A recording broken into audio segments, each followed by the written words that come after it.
मुलायम यादव की बहू ने मुलायम यादव के बेटे से इस्तीफे की मांग की है। यह इस्तीफा और किसी का नहीं बल्कि इस समय चर्चा का विषय बने हुए समाजवादी पार्टी के राज्यसभा सांसद रामजी सुमन का है। अब जब उनका एक बयान आता है उसके बाद देश में एक अलग तरीके का आक्रोश उनके खिलाफ देखने को मिलता है। उसी बीच मुलायम यादव की बहू यानी अपर्णा यादव उनसे माफी की मांग कर रही हैं और साथ ही साथ कह रही हैं कि वो इस्तीफा भी दे दें। लेकिन दोस्तों, इस्तीफा और माफी जब किसी बयान के बाद आता है तो अमूमन ये देखा जाता है कि उसमें जिस पार्टी से वो जुड़ा हुआ है उस पार्टी का दबाव रहता है, उसके शीर्ष नेतृत्व का दबाव रहता है। लेकिन भैया यहां मामला उल्टा है। यहां समाजवादी पार्टी के मुखिया राष्ट्रीय अध्यक्ष अखिलेश यादव खुद उनके बयानों का समर्थन करते हुए नजर आ रहे हैं, उनका पक्ष वो रखते हुए नजर आ रहे हैं। रामजी सुमन के खिलाफ गुस्सा लोगों में कितना है, राजपूतों में गुस्सा कितना है, इस बात का कल प्रमाण मिल गया जब करनी सेना बुलडोजर लेकर रामजी सुमन के घर की तरफ बढ़ चुकी। वहां तोड़फोड़ हुई, उनके घर पर जो बाहर की कुर्सियां तोड़ी गई, गाड़ियां तोड़ी गई, तमाम तरीके की चीजें जो है वो देखने को मिली। इसके बाद हालांकि ये इन दोनों चीजों के बाद में रामजी सुमन थोड़ा ठंडे हुए। अब रामजी सुमन कह क्या रहे हैं, उनके बयान कैसे बदल गए। राज्यसभा सांसद जो वो हैं जिन्होंने राज्यसभा में बात बोली कि भैया राणा सांगा जो है वो तो गद्दार था, लेकिन देखने को मिलने लगा। उन्होंने कहा कि मेरा बयान किसी धर्म या जात के खिलाफ नहीं था। मैं उन सभी को नमन करता हूं जिन्होंने इस देश की मिट्टी के लिए अपना बलिदान दिया है। ये बयान, ये सुर तब बदले जब उन्होंने ये देखा कि उनके खिलाफ कितना गुस्सा आ गया है, लोगों में कितना आक्रोश आ गया है। अब ये वो बयान था रामजी सुमन का।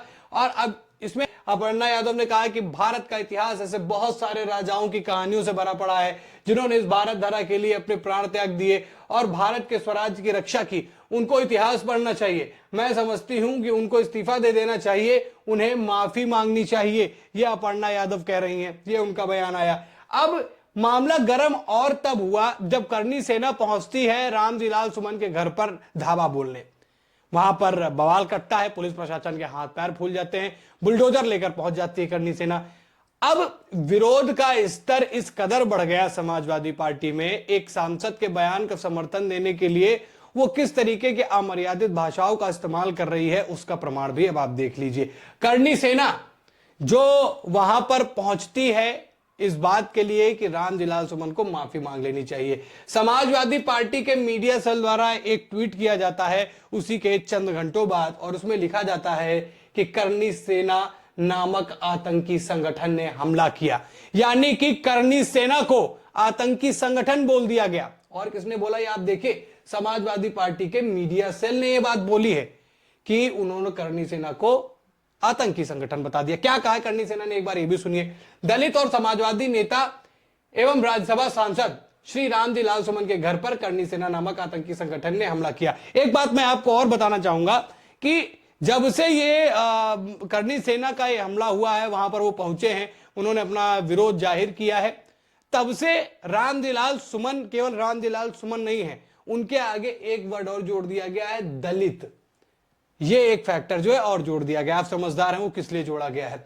अब आगे क्या कहते हैं कि क्या इंटेलिजेंस सो रही थी या जानकारी के बावजूद पूर्व नियोजित हमला एक दलित नेता के घर पर मुख्यमंत्री योगी आदित्यनाथ जी और भाजपा के द्वारा करवाया गया। यह मामला बेहद गंभीर है और दलित अस्मिता एवं दलित पिछड़ा पीडीए नेतृत्व पर सीधा बड़ा जानलेवा हमला है। भाजपाइयों द्वारा यह हमला संपूर्ण दलित पिछड़ा पीडीए वर्ग पर हुआ है और इसका जवाब वोटों के बहिष्कार के रूप में पीडीए समाज भाजपा को देगा और जोरदार देगा। देख लो संपूर्ण भारत के पीडीए के लोगों, तुम्हारे नेतृत्व, तुम्हारी इज्जत, तुम्हारी अस्मिता, तुम्हारे वजूद पर यह हमला भाजपा करवा रही है। और पहले तो बाबा साहब को भाजपा नेताओं ने बुरा बोला और अब यह हमला।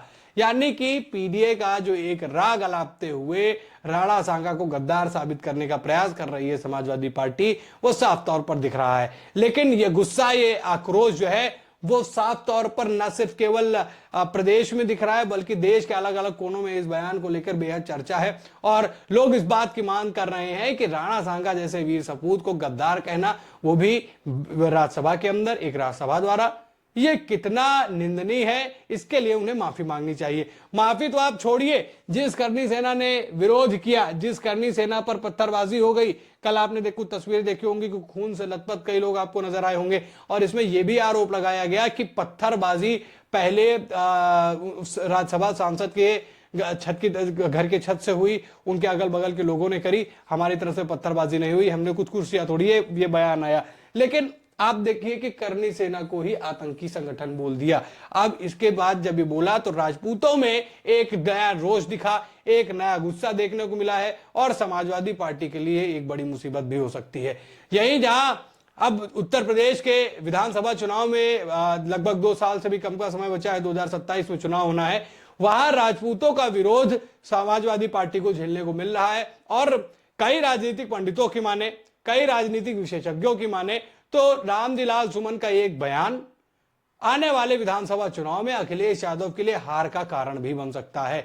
और लोग इस बयान से बेहद नाराज हैं, ना सिर्फ राजपूत वर्ग बल्कि पूरा देश, जो इस देश को जो देश के रहने वाले हैं, जो इस देश के प्रति अपना प्रेम रखते हैं, अपनी आस्था रखते हैं, साथ ही साथ उन वीर सपूतों को अपना आदर्श मानते हैं, उनको नमन करते हैं, उनकी पूजा करते हैं, वो इस बात से नाराज हैं कि एक ऐसे वीर योद्धा को जिसने अपने शरीर पर कितने घाव लिए, अपना एक हाथ, एक पैर और एक आंख गंवाने के बाद भी देश के लिए लड़ाई लड़ी, उसको आप गद्दार कैसे कह सकते हैं? वो भी इतिहास में ये चीजें कहीं मेंशन नहीं है। ये बात अपर्णा यादव ने बोली। लेकिन अब जब ये पूरा मामला तय हो गया है, प्रदेश के अलग अलग कोनों में अखिलेश यादव का विरोध हो रहा है, वो बात लखनऊ की हो, बात आगरा की हो या फिर कहीं की भी, वहां अब अखिलेश यादव का इस बात को लेकर विरोध देखने को मिल रहा है।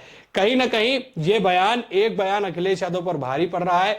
लोग इंतजार कर रहे हैं माफी का। देखिए, माफी का इंतजार तो लोग करेंगे, इसके अलावा और कुछ हो नहीं सकता है, लेकिन एक बयान बदलाव जरूर लाएगा और इस बात का बहुत बड़ा प्रभाव पड़ने वाला है प्रदेश की राजनीति में। अखिलेश यादव लगातार भारतीय जनता पार्टी पर इस बात का आरोप लगा रहे हैं कि उन्हीं ने ये एक सुनियोजित हमला करवाया है। और आगरा में क्या ये स्थितियां ऐसी थी कि योगी आदित्यनाथ भी वहां पहुंचे हुए थे, तो उन्होंने कहा कि योगी आदित्यनाथ वहां पर थे तो किस तरीके का पुलिस प्रोटोकॉल था कि इतना बड़ा हमला जो है एक राज्यसभा सांसद के यहाँ हो गया, दलित वर्ड ऐड करते हुए। ये भारतीय जनता पार्टी ने जो संस्कृति शुरू की है कि पुरानी बातों को कहें, पुरानी बातों से कहीं ना कहीं अपने हिसाब से इतिहास को पढ़ें, इतिहास को बताएं। दुख है इस बात का कि जो भारतीय जनता पार्टी ने ये परंपरा शुरू की है कि इतिहास अपनी मानसिकता से, अपने पॉलिटिकल लाभ से पढ़ें। उसी में बहुत सारे लोग कह रहे हैं कि पुरानी इतिहास की किताबें जो उठाई हैं, मान लो गूगल आप कर लें, क्या क्या इतिहास लिखा हुआ है, यूट्यूब आप उठा लें, क्या क्या इतिहास लिखा है। ये तो सरकार की जिम्मेदारी बनती है और ये सरकार तो वो है जो नाम बदलती है, इतिहास बदलती है। ये रामदिलाल सुमन जी पे इसलिए अटैक हुआ कि एक तो वो दलित है और दलित होने की वजह से उन पर अटैक हुआ है। अब ये पूरा मामला निकलकर सामने आया है तो एक नया एंगल इसको देने का प्रयास समाजवादी पार्टी द्वारा किया जा रहा है।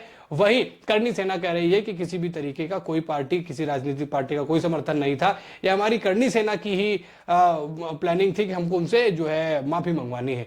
लेकिन ये जो माफी मंगवाने का सिलसिला था, ये तोड़फोड़ और पत्थरबाजी में जो है वो बदल गया और एक नया मामला क्रिएट हो गया। अब आप बताइए कि क्या 2027 के विधानसभा चुनाव में रामदिलाल सुमन का दिया हुआ यह बयान अखिलेश यादव के लिए मुसीबत और हार का कारण बनेगा? और क्या अपर्णा यादव जो इस्तीफे की मांग कर रही हैं वो सही है या नहीं? आप अपनी राय दोस्तों कमेंट में जरूर बताइएगा। खबर में इतना ही। वीडियो को लाइक और शेयर करें, चैनल पर नए हैं तो चैनल को जरूर सब्सक्राइब करें। फिर मुलाकात करेंगे नई खबर में। खबर में इतना ही। धन्यवाद।